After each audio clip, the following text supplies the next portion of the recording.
Teman saya mencoba membuat sebuah diagram ya tentang ECU mobil. Di bagian atas ya teman-teman ya. Di sini ada wheel speed sensor ya, sensor kecepatan roda, steering position sensor, sensor posisi kemudi, throttle position sensor, sensor posisi throttle, yaw sensor, sensor pendeteksi pergeseran struktur mobil yang melenceng dari sumbunya atau batas toleransi, teman-teman. Understeer atau oversteer, contohnya itu. Ini ada modul electric parking brake. Di sini ada ABS, anti lock braking system, anti penguncian rem. Ada EBD, electronic brake distribution, penyeimbang tekanan rem di setiap roda, teman-teman. BA, brake assist, bantuan pengereman saat darurat. Ada ASTC, active stability and transfer control, anti slip gitu ya. Ada HSA, hill start assist system, anti mundur di tanjakan. Ini ada engine brake, pengurangan tenaga mesin secara otomatis. Di sini ada roda ban, teman-teman, 4. Masing-masing roda ban ada disematkan wheel speed sensor ini, teman-teman.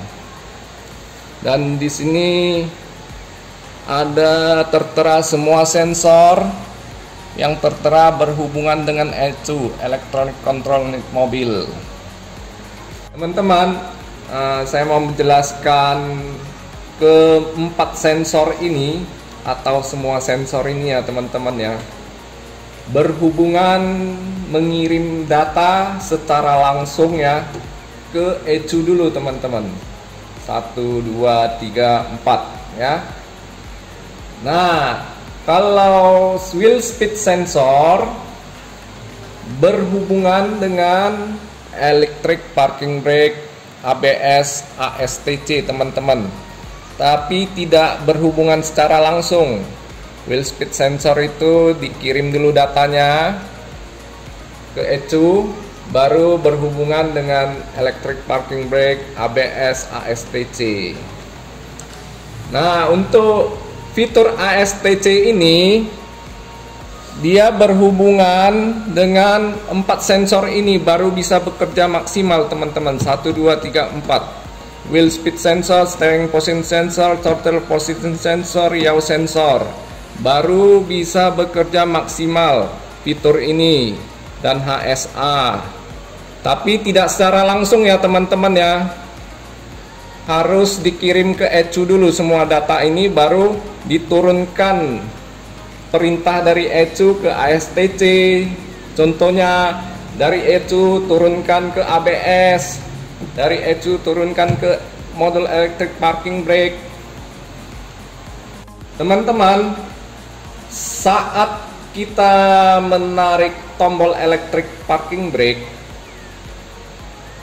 ECU mendeteksi teman-teman ya, ada orang yang mau menarik electric parking brake untuk memberhentikan mobil. Terus wheel speed sensor mengirim data ke ECU. Data ini diolah ya kan, sesudah data diolah oleh ECU dikirim ke modul electric parking brake ya teman-teman ya. Berapa kekuatan yang harus dikunci? Contoh ya, kita menarik tombol electric parking brake dengan kekuatan 100 ya, kita tahan. Nah, wheel speed sensor membaca, mengirim sinyal ke ECU 80. Nah, ECU mengolah data ini, nggak perlu mengunci roda ban sampai 100, cukup dengan 80 aja. Dikirim ke modul electric parking brake. Electric parking brake memberi sinyal ke motor EPB ya teman-teman ya, agar menarik rem parking atau EPB nya mengunci roda dengan kekuatan 80 aja agar tidak terjadi kecelakaan ya. Kira-kira seperti ginilah cara kerjanya teman-teman saat kita memberhentikan mobil dengan electric parking brake ya saat mobil berjalan. Teman-teman, rem utama ANPS Dakar kita sudah menganut sistem komputerisasi dalam pengereman mobil ya teman-teman ya, dengan ECU mobil, ABS, EBD, BA teman-teman. Contoh ya teman-teman ya, kita dengan kecepatan 100 ya melakukan pengereman, kita injak rem utama. Wheel speed sensor ini membaca kecepatan roda 70 ya, dikirim sinyalnya ke ECU, diolah data ini semua. Jadi ECU membaca 70 teman-teman, sementara kita menginjak pedal rem 100. Nah, dikirimlah sinyal ini kepada fitur ABS, EBD, BA dengan 70 tekanan untuk memberhentikan roda ban gitu ya teman-teman ya. Nggak perlu sampai 100. Nah, ABS ini berfungsi untuk anti penguncian roda ban gitu ya teman-teman ya, anti supaya jangan oleng slip-slip gitu ya. Electric distribution brake, penyeimbangan tekanan rem di setiap roda. Roda mana yang mau ditekan lebih banyak tekanan remnya. Nah, BA ini bantuan pengereman darurat teman-teman. Saat kita menekan rem kurang kuat ya, seperti perlu 80. BA ini bekerja menambah, jadi tadi kan 70 ya teman-teman ya, jadi tambah 10. Kerja BA ini menekan, membantu pengereman darurat teman-teman. Ini saling bahu membahu untuk memberhentikan mobil ANPS Dakar kita supaya jangan terjadi kecelakaan ya teman-teman ya, supaya selamat gitu. Fitur inilah membantu kita dengan semua perintah dari ECU teman-teman.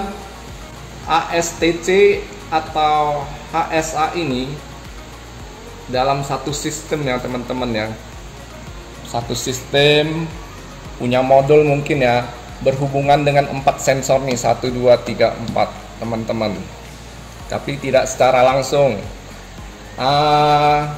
Setelah saya telusurin teman-teman, ini ASTC atau HSA ini tidak punya mekanikal ya, motor mekanikal untuk melakukan pemberhentian mobil ya teman-teman ya. ASTC atau HSA ini hanya meminjam tangan ya, meminjam tangan sepertinya lah. Bantulah ini dari sistem motor ABS ini untuk pengereman mobil mekanikalnya. Nah, satu lagi dipinjam dari engine brake teman-teman untuk memberhentikan pengurangan tenaga mesin teman-teman dari engine brake ini. Jadi ASTC atau HSA ini mendapat perintah dari ECU teman-teman untuk bekerja.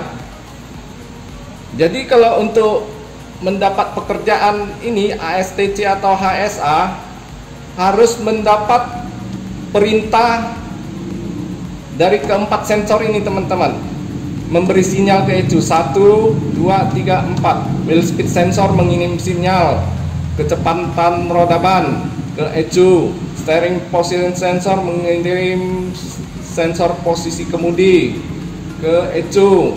Throttle position sensor mengirim kecepatan posisi throttle ya, gas teman-teman, ke ECU. Yaw sensor mengirim pendeteksi pergeseran struktur mobil udah melenceng belum dari sumbunya atau batas toleransi ya, understeer atau oversteer. Nah, ECU sesudah membaca ini, mobil AMPS Dakar ini understeer atau oversteer, memerintahkan ASTC bekerja. Nah, ASTC ini bekerja biarpun saat kita menginjak rem atau tidak menginjak rem, menginjak gas juga, akan terjadi pengurangan tenaga mesin melalui engine brake dan pengereman di setiap roda ban ya teman-teman ya. Mau 4-4, mau 1, mau 2, atau mau 3 roda ban, mau depan 2 atau belakang. Inilah ASTC bekerja, memerintahkan penguncian roda ban di sebelah mana ada, agar jangan terjadi anti slip gitu di jalan turun-turunan atau tanjak-tanjakan, tikungan tajam, atau di hujan, tempat-tempat yang licin teman-teman, seperti aquaplaning ya. Nah, kalau HSA ini bekerja dengan keempat sensor ini juga, sinyal masuk ke ECU semua 4 sensor ini, dan diturunkan perintah untuk seperti tanjakan ini. HSA perlu melakukan penguncian roda ban selama beberapa detik. Inilah kerja HSA ini teman-teman. Jadi semua sensor dan semua fitur ini dan rem utama kita bekerja dengan perintah ECU teman-teman. Jadi bisa ditarik kesimpulan, kita harus menjaga sensor kita supaya tetap bekerja maksimal. Kalau yang ini di dalam mobil ya teman-teman ya, 1, 2, 3 ya. Ini di pedal gas ya teman-teman ya. Ini di konsol, di steering apa, di steer teman-teman. Ini di konsol tengah ya sensor ini, kalau teman-teman mau cari. Nah, wheel speed sensor ini yang paling vital teman-teman. Di setiap roda ban kita di bagian luar bisa terkena lumpur, terkontaminasi oleh hujan, air, rusak ya. Nah, jadi teman-teman harus jaga wheel speed sensor. Ini alat paling vital kalau saya perhatikan teman-teman. Teman-teman, saya pernah menjumpai contoh kasus ya di mobil Eropa atau Jerman ya. Wheel speed sensor itu kalau rusak, batas kecepatan mobil maksimum langsung di-cut oleh ECU atau dibatasin ya dengan 40 km per jam aja. Batas kecepatan maksimum mobil teman-teman.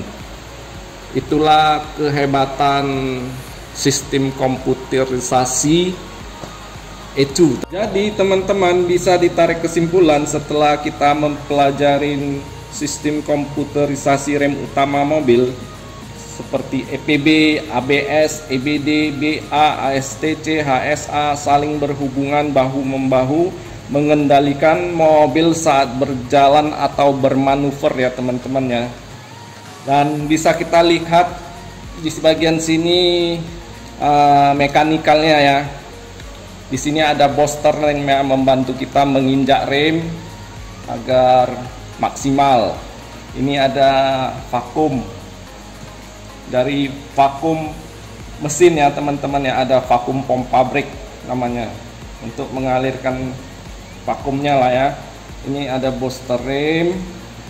Di sini ada master rem teman-teman, dan ada 2 pipa masuk ke modul atau aktuator ABS teman-teman. Ini pipa innya masuk dari sini.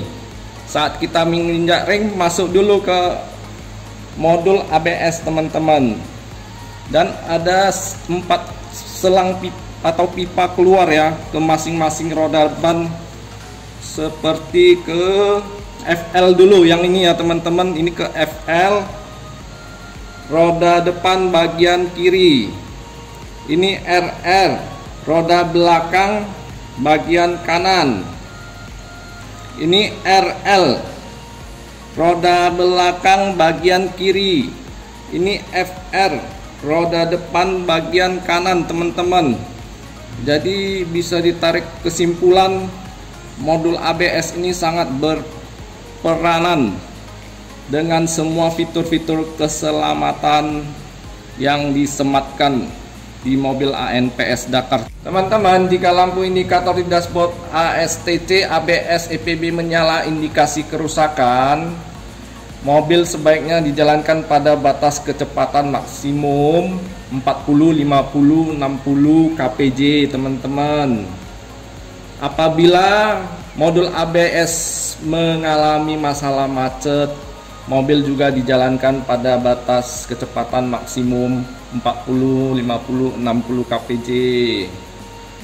Jika ada masalah seperti rem ngelos saat di luar kota, bawa mobil dengan kecepatan batas maksimum 40, 50, 60 kpj agar selamat, teman-teman, sebelum kita perbaiki.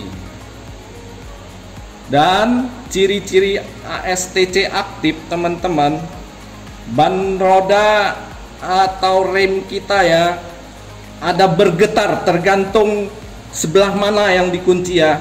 Yang dikunci itu akan bergetar, teman-teman, gitu ya. Nah, di mesin seperti ada dengung hidrolik hidup bekerja ya, gitu teman-teman. Nah, itu bekerja sama semua.